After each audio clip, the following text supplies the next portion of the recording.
आज की वीडियो में मैं आप लोगों के साथ कुछ बहुत ही यूनिक प्लांट्स के बारे में इन्फॉर्मेशन शेयर करने वाला हूं। कुछ ऐसे प्लांट्स जो कि बिना मिट्टी के, बिना पानी के उगने वाले प्लांट्स हैं और इन प्लांट्स को घर में किस तरह से लगाना है, किस तरह से इनको केयर करनी है, पूरी इन्फॉर्मेशन आपको इस वीडियो में मिलेगी। तो इसलिए वीडियो को एंड तक ज़रूर देखिएगा।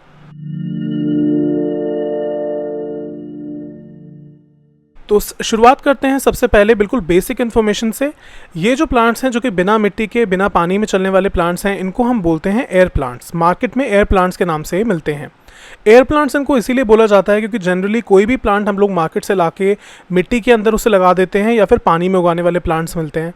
तो ये जो प्लांट्स होते हैं ये सिर्फ हवा में चलने वाले प्लांट है। ना ही आपने इन्हें पानी के अंदर डुबो के रखना है, ना ही इन प्लांट्स को आपने मिट्टी के अंदर लगाना है। ये जो एयर प्लांट्स हैं काफ़ी सारी अलग अलग वेराइटीज़ इनकी मार्केट में मिल जाती हैं। कुछ कॉमन जो वेराइटीज़ हैं वो मैं आपके साथ उनके नाम शेयर कर देता हूँ। ये जो लंबे वाला आपको प्लांट नज़र आ रहा है, इसको स्पेनिश मॉस के नाम से इसको बुलाया जाता है। इसके अलावा जो छोटे प्लांट्स हैं इनको ये टिलैंड्सिया फैमिली से बिलोंग करते हैं और इसको कॉमनली जो है कई बार इसे कॉटन कैंडी प्लांट के नाम से भी इसको बुलाया जाता है। इसके अलावा अब हम बात करते हैं कि इन्हें किस तरह का क्लाइमेट इन प्लांट्स को पसंद है, किस तरह की इनकी सनलाइट की रिक्वायरमेंट क्या है। तो ये जो एयर प्लांट्स होते हैं ये ट्रॉपिकल क्लाइमेट्स के प्लांट्स हैं। ट्रॉपिकल क्लाइमेट्स में रहना पसंद करते हैं। ऐसे एरियाज़, ऐसे क्लाइमेट्स जहाँ पर गर्मी के साथ साथ ह्यूमिडिटी भी होती है एनवायरनमेंट में, ऐसी जगह पर ये प्लांट्स बहुत ही अच्छे से, बहुत ही एफर्टलेसली चल जाते हैं। अगर आपके यहाँ पर ठंड ज़्यादा पड़ती है या फिर साल में ज़्यादातर टाइम पे ठंड रहती है तो ऐसे जगह पर ये प्लांट्स को अगर आप उगाएंगे तो थोड़ा सा आपको ज़्यादा मुश्किल हो सकती है। आप इसे इंडोर उगा सकते हैं ऐसे केस में, या फिर अगर आप ऐसे क्लाइमेट में रहते हैं जहाँ पर बहुत ज़्यादा ड्राई गर्मी पड़ती है, जहाँ पर बारिश वगैरह बहुत ही कम होती है और बिल्कुल सूखा बिल्कुल क्लाइमेट रहता है, ऐसे कंडीशंस में भी ये प्लांट्स के सूखने के चांसेस बढ़ जाते हैं। इसके अलावा अगर आपके यहाँ पर जो गर्मी है, गर्मियों में टेम्परेचर इस समय जो है 35 डिग्री सेल्सियस से कम है और धूप बहुत ज़्यादा हार्श नहीं है, तो ऐसे केस में आप इन प्लांट्स को जो है 1 से 2 घंटे की सनलाइट जो है डायरेक्ट दे सकते हैं। अगर आपके यहाँ पर बहुत ज़्यादा गर्मी चल रही है, टेम्परेचर 40 डिग्री सेल्सियस से ऊपर जा चुके हैं, उस केस में आप इन्हें इनडायरेक्ट सनलाइट में ही रखिए। डायरेक्ट सनलाइट में अगर आप रखेंगे तो उनके सूखने के चांसेस बढ़ जाएंगे। अब हम बात करते हैं कि इन प्लांट्स को हमने किस तरह के कंटेनर्स में, किस तरह के पॉट्स में हमें इन्हें उगाना चाहिए। तो ये जो प्लांट्स हैं ये ट्रेडिशनल प्लांट्स तो हैं नहीं जिन्हें हम मिट्टी में लगाते हैं, तो इसलिए इनको उगाने के लिए इनके कंटेनर का चुनाव करते वक्त आप थोड़ा सा अपनी क्रिएटिविटी को एक्सप्लोर कर सकते हैं। अगर आपको टेरेरियम्स बनाना पसंद है तो टेरेरियम्स में इन प्लांट्स को आप लगा सकते हैं। अगर आपको फेरी गार्डन्स बनाना पसंद है तो फेरी गार्डन के अंदर भी आप इन प्लांट्स का इस्तेमाल कर सकते हैं। किसी भी डेकोरेटिव जो वुड्स आती हैं आजकल, उसके सहारे आप इसको उगा सकते हैं, उनके ऊपर एंकर कर सकते हैं इन प्लांट्स को और वहाँ पर बहुत ही अच्छे से उगते हैं ये। इन प्लांट्स को आप अपसाइड डाउन उगा सकते हैं, उल्टा आप इन्हें उगा सकते हैं बहुत ही आसानी से। ये जो प्लास्टिक के पॉट्स आते हैं छोटे छोटे जाली वाले जिसके अंदर बहुत ज़्यादा वेंटिलेशन होता है, ऐसे प्लांट्स आप, ऐसे पॉट्स ले सकते हैं, उनके अंदर इन प्लांट्स को उगा सकते हैं। बस आपने ध्यान देना है कि ऐसा पॉट लीजिए जिसके अंदर पानी रुके ना। अगर पानी रुकेगा तो ये प्लांट्स ख़राब हो जाएंगे। इसके अलावा बहुत सुंदर ग्लास के टेरेरियम्स आते हैं, उनके अंदर भी आप इन प्लांट्स को बहुत ही आसानी से उगा सकते हैं। अब हम बात कर लेते हैं इन प्लांट्स की वाटरिंग के बारे में, किस तरह से इन प्लांट्स को पानी देना है और कितनी फ्रीक्वेंसी के साथ इन प्लांट्स को पानी देना होता है। तो ये जो प्लांट्स हैं, 2 तरीके हैं इन प्लांट्स की वाटरिंग करने के लिए। सबसे पहला तरीका बहुत ही सिंपल है, आप किसी भी स्प्रे बॉटल की मदद से इन प्लांट्स के ऊपर पानी को स्प्रे कर सकते हैं। जो दूसरा मेथड है वो मेरा फेवरेट है।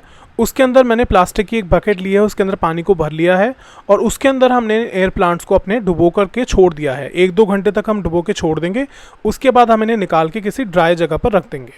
तो ये जो मेथड है प्लांट्स को पानी में डुबोकर वाटरिंग करने वाला, ये आप फॉलो कर सकते हैं जो गर्मी के महीने होते हैं, जैसे मार्च से लेकर जून तक, जब बहुत ही ज़्यादा टेम्परेचर बढ़ जाता है और बहुत ज़्यादा ड्राई गर्मी पड़ती है, उन टेम्परेचर्स में आप ये मेथड फॉलो कर सकते हैं।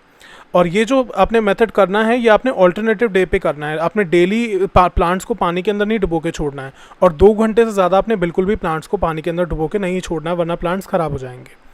अगर जो नॉर्मल टेम्परेचर है, बहुत ज़्यादा गर्मी नहीं है, तब इसके अंदर आप ये स्प्रे वाला मेथड फॉलो कर सकते हैं। स्प्रे वाला मेथड सबसे सेफ़ है, ओवर वाटरिंग से आपका प्लांट बच जाएगा। मॉनसून के सीज़न में इस प्लांट को बारिश के नीचे ज़रूर रखिए आप थोड़े टाइम के लिए, और सर्दियों में जो है वाटरिंग को काफ़ी कम कर दीजिए। अब हम बात कर लेते हैं फ्लावरिंग के बारे में। तो जो एयर प्लांट्स होते हैं टिलैंड्सिया वैरायटी के, इनके अंदर जो है फूल आते हैं और इनके फूल जो होते हैं काफ़ी फ्रेग्रेंट होते हैं, काफ़ी खुशबूदार होते हैं और काफ़ी लॉन्ग लास्टिंग भी होते हैं। एक बार फूल आ गया तो वो 3-4 हफ्तों तक प्लांट पे बना रहता है और बिल्कुल फ्रेश रहता है। लेकिन ये जब इनके ऊपर फ्लावरिंग हो जाए उसके कुछ ही महीनों के बाद वो प्लांट धीरे धीरे मरना शुरू हो जाता है और साथ में उसके बेस में जो है छोटे छोटे उसके पप्स बनने लगते हैं। तो ये चीज़ को आपको ध्यान रखना चाहिए। अब हम बात कर लेते हैं फर्टिलाइज़र के बारे में। एयर प्लांट्स को किस तरह का फर्टिलाइज़र हम दें, किस तरह से प्लांट्स को फर्टिलाइज़ करें कि ताकि वो अच्छी तरह से उसकी ग्रोथ क्विक हो और ग्रोथ अच्छी और हेल्दी हो। जनरली एयर प्लांट्स को जो है बहुत फ्रीक्वेंटली आपको फर्टिलाइज़ करने की ज़रूरत नहीं होती है एक्सटर्नली। ये अपने इन्वायरमेंट में से ही, अपने आसपास से ही जो उन्हें न्यूट्रिशन चाहिए होता है उसको ले लेते हैं। लेकिन फिर भी प्लांट की हेल्दी ग्रोथ के लिए आप कोई भी वाटर सोल्यूबल फर्टिलाइज़र, ऐसा कोई फर्टिलाइज़र जो कि पानी में अच्छी तरह से घुल जाए, वो उसका आप इस्तेमाल करके उसका इस प्लांट के ऊपर स्प्रे कर सकते हैं। जो मार्केट में एनपीके मिलता है, एनपीके जो ग्रैन्यूल्स मिलते हैं, उसको आप 2-3 लीटर पानी में 10-15 ग्रैन्यूल्स को मिला करके उसका स्प्रे कर सकते हैं प्लांट के ऊपर।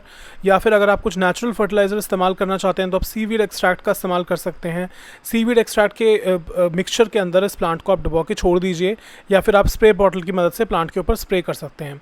इसके अलावा आप कंपोस्ट टी का भी इस प्लांट के ऊपर स्प्रे कर सकते हैं या उसके अंदर से डुबो के छोड़ सकते हैं। कंपोस्ट टी आप नेचुरली घर में बहुत ही आसानी से बना सकते हैं। उसके लिए आपको बाहर से कुछ भी खरीद के लाने की ज़रूरत नहीं है, सिर्फ कंपोस्ट की आपको ज़रूरत होगी। इसके अलावा प्लांट को फर्टिलाइज़ आप फरवरी मार्च में ही करें, बहुत ज़्यादा गर्म महीनों में अवॉइड करें। एयर प्लांट जो है नर्सरी पे आप पता कर सकते हैं, वहाँ पर आपको मिल जाएंगे। छोटी नर्सरीज़ पे जनरली कई बार एयर प्लांट्स नहीं भी मिलते हैं, तो आपको आपके आसपास कोई बड़ी नर्सरी हो आप वहाँ पर पता कर सकते हैं, या फिर ऑनलाइन भी आप एयर प्लांट्स को खरीद सकते हैं। ऑनलाइन तो बहुत आसानी से एयर प्लांट्स मिल जाते हैं। मैंने खुद भी काफ़ी सारे एयर प्लांट्स खरीदे थे ऑनलाइन, और उनकी अनबॉक्सिंग वीडियो भी मैंने अपने नए चैनल पर शेयर की थी, जिसका लिंक मैं अभी डिस्क्रिप्शन बॉक्स में आपको दे दूँगा। आप वहाँ से जाके मेरा एक्सपीरियंस देख सकते हैं। तो ये तो थी मेरी वीडियो एयर प्लांट्स के बारे में, इनकी केयर किस तरह से करनी है। आपका अगर कोई भी डाउट रह जाता है एयर प्लांट से रिलेटेड तो आप मुझसे इस वीडियो के कमेंट सेक्शन में कमेंट करके मुझसे पूछ सकते हैं। Thank you so much for watching. अपना ख्याल रखिए और फिर मिलते हैं अगली वीडियो के साथ।